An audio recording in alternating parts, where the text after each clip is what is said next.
Hello students, I welcome you all to my YouTube channel Muhammad Study Circle. This is the scene 2 of the chapter The Canterville Ghost by Oscar Wilde. So if you have not watched scene first of this chapter, then go to the playlist and watch scene first. Otherwise your understanding will not be clear, your concept will not be clear. So let's start scene 2. Scene 2. In the library of Canterville Chase, Mrs. Yumney enters the library. Canterville Chase Canterville महल के library का ये scene है और scene की शुरुआत होती है कि मिसेस युमनी जो कि हाउसकीपर हैं इस महल की, वो लाइब्रेरी में एंटर करती हैं, followed by mister and Mrs Otis, Washington, Virginia and the twins. और मिसेस युमनी के पीछे पीछे लाइब्रेरी में कौन कौन एंटर करता है? मिस्टर एंड मिसेस ओटिस, उनका बड़ा बेटा वॉशिंगटन, उनकी बेटी वर्जीनिया और दो छोटे younger twins. T is laid out for the Otis family. Otis family के लिए चाय लाया गया होता है। The Otis family settles down. Otis family वहाँ पर लाइब्रेरी के अंदर जाकर सेटल होती है, मतलब जाकर कंफर्टेबल होती है। Trying to get the feel of this old mansion, और इस पुराने महल को फील करना चाहती है, मतलब उससे परिचित होना चाहती है, उसको घूमकर अच्छे से देखना चाहती है। Suddenly Mrs Otis notices what looks like a blood stain. अब अचानक से मिसेस ओटिस का ध्यान एक ऐसे चीज़ पर जाता है जो कि समथिंग लाइक ब्लड स्टेन, जो कि खून के धब्बे के जैसा दिख रहा होता है। आप देख सकते हो इस कारपेट पे ये जो पोर्शन दिख रहा है, आपको मैं जूम करके दिखा रहा हूँ, ये जो पोर्शन है, इस पोर्शन पे मिसेस ओटिस का ध्यान जा रहा है और उनको ये खून के धब्बे जैसा दिख रहा होता है, ब्लड स्टेन। ठीक है। Mrs Otis, I am afraid something has been spilled there. अब मिसेस ओटिस कहती हैं कि मुझे डर लग रहा है कि कुछ न कुछ जो है कि वहाँ पर गिरा हुआ है, बिखरा हुआ है। मिसेस युमनी इन अ हस्ड वॉइस। मिसेस युमनी हाउसकीपर क्या कह रही हैं? हस्ड वॉइस मतलब दबे हुए और सहमे हुए आवाज़ में, yes madam, blood has been spilled on that place, on that spot, कि उस स्पॉट पे, उस जगह पे जो है ना, वहाँ पे खून बिखरा हुआ है, वहाँ पे खून गिरा हुआ है, right. Mrs Otis, oh really, क्या तुम सच कह रही हो? You know I really don't care for blood stains. अच्छा, तो तुम सच कह रही कि वहाँ पे खून गिरा हुआ है? मुझे ब्लड स्टेन से, मुझे इस खून के धब्बे से कोई फ़र्क नहीं पड़ता, मुझे इसकी कोई परवाह नहीं है, राइट। मुझे इससे कोई फ़र्क नहीं पड़ता। I want it removed at once. बस मैं ये चाहती हूँ कि इसको एक बार यहाँ से हटा दिया जाए, इसको साफ़ कर दिया जाए। Mrs Umney in the same hushed voice. Mrs Umney उसी सहमे हुए और दबे हुए आवाज़ में फिर से कहती हैं, it is the blood of Lady Eleanore de Canterville. ये जो खून है वो लेडी एलेनोर डी कैंटरविले का है, who was murdered on that very spot by her own husband Sir Simon de Canterville, जिनकी हत्या उनके खुद के हस्बैंड के द्वारा उसी जगह पे कर दी गई थी, जिनका नाम क्या था?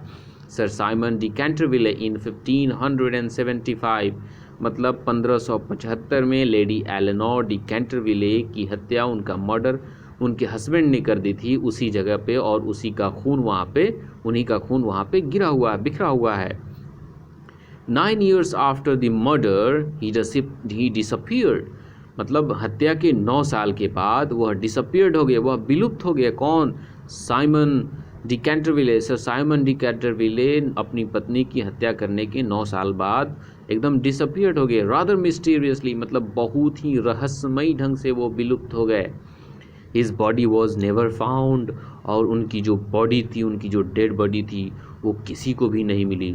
लोअरिंग हर वॉइस, अपने आवाज़ को और धीमे करते हुए, मतलब डरते हुए और सहमे हुए आवाज़ में बताती है, but his guilty spirit still haunts the chase. लेकिन मिसेस युमनी क्या कहती है? लेकिन उनकी जो गुनहगार और आत्मा जो है वो अभी भी इस महल में भटकती है और हम सबको डराने का काम करती है, राइट। मैं अभी आप लोगों को डरा रहा हूँ, right. Okay, Washington, nonsense. Washington कह रहा है नॉनसेंस, क्या बकवास कर रहे हैं आप लोग, क्या बेतुकी बातें कर रहे हैं आप लोग, राइट।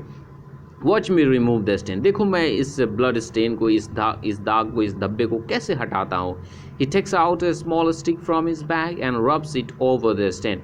वो अपने बैग से एक छोटी सी छड़ी को निकालता है और उस स्टेन को रगड़ने लगता है, मतलब उस ब्लड स्टेन को, उस खून के धब्बे को साफ करने लगता है। बोलता है देयर, ये देखो ऐसे साफ किया जाता है ब्लड स्टेन को। There is a sudden flash of lightning and peal of thunder, Mrs Umney looks terrified and faints. तभी जब वो वाशिंगटन उस खून के धब्बे को साफ कर रहा होता है, तभी क्या होता है, अचानक से आसमान में बिजली चमकती है और जोर का गर्जन होता है। और इतना होने ही क्या होता है, मिसेस यूमनी एकदम टेरिफाइड, मतलब बहुत ही डर जाती हैं और बेहोश हो जाती हैं। Mister Otis, what monstrous English climate. Mister Otis कहते हैं कि अरे इंग्लैंड का जो क्लाइमेट है, लंदन का जो क्लाइमेट है, वो कितना डरावना है, कितना मॉन्स्ट्रस है। Mrs Otis, and what do we do with a woman who faints. अब मिसेस ओटिस कहती हैं कि अच्छा मिस्टर, आपको तो सिर्फ मौसम की पड़ी हुई है, ये जो महिला, ये जो औरत यहाँ पर, मोहतरमा जो यहाँ पर बेहोश पड़ी हुई हैं, इनका हमें क्या करना है, ये बताइए ना, आपको मौसम की पड़ी हुई है।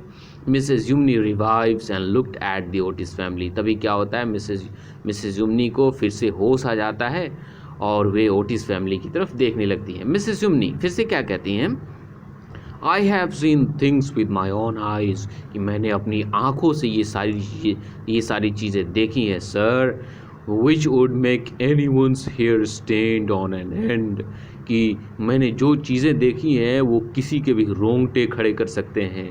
And many a night I have not closed my eyes in sleep due to the awful things that happened there.